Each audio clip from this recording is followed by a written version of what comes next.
Welcome to the Basics of Virtual Assistants podcast, your go-to destination for all things virtual assistant.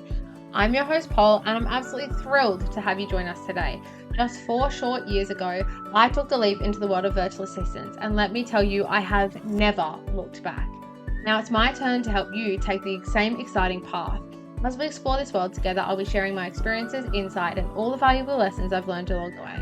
So get ready to explore the world of virtual assistants, uncover its limitless potential, and let me guide you on your path to becoming a successful virtual assistant.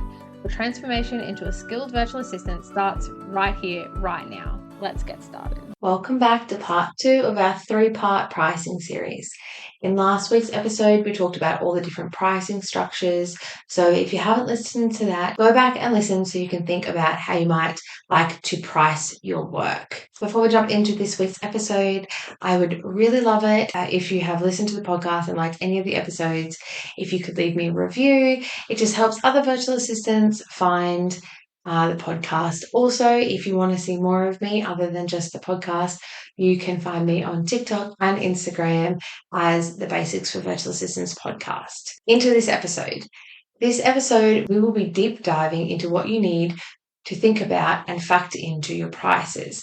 This is something I wanted to touch base on as part of this pricing series because I regularly see virtual assistants underprice themselves either to get clients or because they haven't really got an idea about the full costs involved. It's really important that when you're working as a VA, you are making enough money to not only cover your costs, but for it to be worthwhile. It's not just about the lifestyle, even though I know for me, the lifestyle is a big factor in why I am a virtual assistant, but you still need to be making an income and making enough money to support yourself and your family if you have one. When you are pricing yourself, there are a few things you need to factor in. The first is how much do you need or want to make? Now, this will obviously be different for everyone. If this is a side hustle, then what you want to be making will be different for what someone who is trying to make this their full-time gig will be wanting to make. So you really need to take some time and figure that out for yourself. Once you work out how much you want to make a month or a week or a fortnight, depending on how you're going to be charging and invoicing, then you need to compare this to how many hours you can or want to work. This is a pretty great way to get a base rate to work off. Now, this obviously isn't always going to work out. You're not able to work 10 hours a month and make $1,000 and then still charge a reasonable amount. It's important to consider that when setting this kind of base rate of like what you want to be making. Once you know your general base rate, you need to factor in any programs that you're going to need to pay for to complete the services you're going to be offering. Again, this is going to be super unique. Some people won't need anything. Others might need subscriptions for certain programs or apps, depending on what they're offering. A little side note, with subscriptions, if you're using a program for a client, they're the only client who requires you to have it, you can either ask for them to pay for it and share the login with you, or you can charge it to them on their invoice. Just make sure you have that conversation with your client before you just start chucking it on their invoice, but definitely something to consider if you are using a program.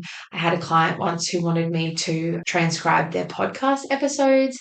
They were the only client that I did this for, and to do that, I needed a very specific app. And so each month I just invoiced her the amount that program cost me each month. So that's definitely something to take into consideration. The third thing you need to factor in is super or retirement payments, whatever it is to you that you use where you live. In Australia, we use super or superannuation. I know every country is quite different. So you need to factor this in when you are self-employed. This might work out to be $1 or $2 per hour, whatever suits you and what you want to be contributing.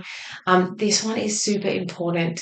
You want to be doing it from the start if you can, so that you get into the habit of contributing regularly. It is super important to contribute to your retirement. I think that a lot of self-employed people don't do this or don't consider the long-term effects of not contributing to their retirement fund. And it's super important because everybody wants to retire one day. The fourth thing you need to factor in is any extra costs you'll be incurring. Will your internet be more because you're using it more? Is your phone bill going to be more?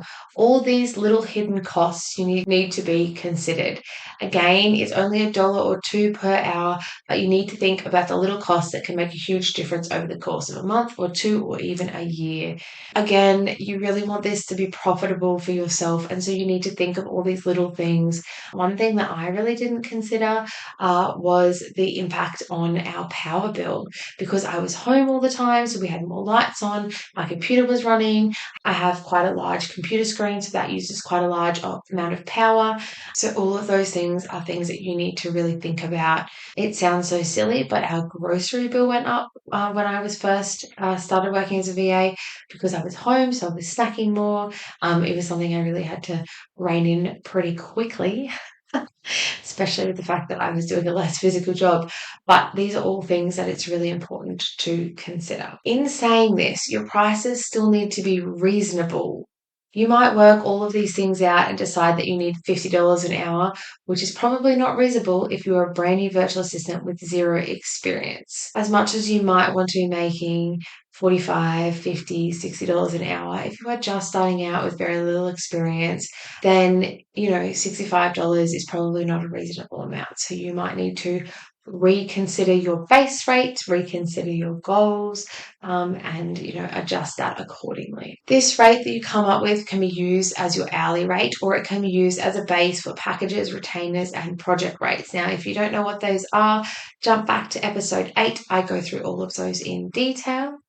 When it comes to pricing, the main point is to get a reasonable base rate that covers the cost of running your business as well as reaching your financial goals. I cannot stress this enough. You really need to make sure that you are charging enough to cover your expenses and to make an income to support yourself.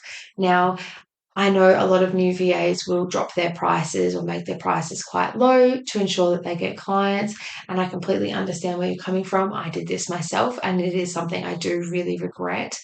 But I think it's really important to remember that there are clients out there who are willing to pay you the type of money you need to be making. You just A, need to find them, and B, need to develop the skills or have the skills for them to hire you. So if you are starting out on a lower rate as a virtual assistant, then it is important to be working on growing those skills so you can start charging that higher rate If that brings us to the end of this episode. If you enjoyed this episode, once again, I'd really love it if you could leave a review. If you're looking for a community of virtual assistants or other virtual assistants to chat with, I would really love it if you come and join my Facebook group. I am growing a community there for virtual assistants where we can ask questions, share ideas, and really, grow this space for all of us to come together and chat. So you can find that over on Facebook. It is called The Basics for Virtual Assistants. So I would love it if you would come and join us over there. Now, don't forget to come back next week for the final part in this pricing series. I will be talking about when it is time to change your prices, because having prices is fantastic, and getting yourself set up, knowing when to change your price, is just as important. So I cannot wait for you to come back and listen to that episode, and I will see you next week.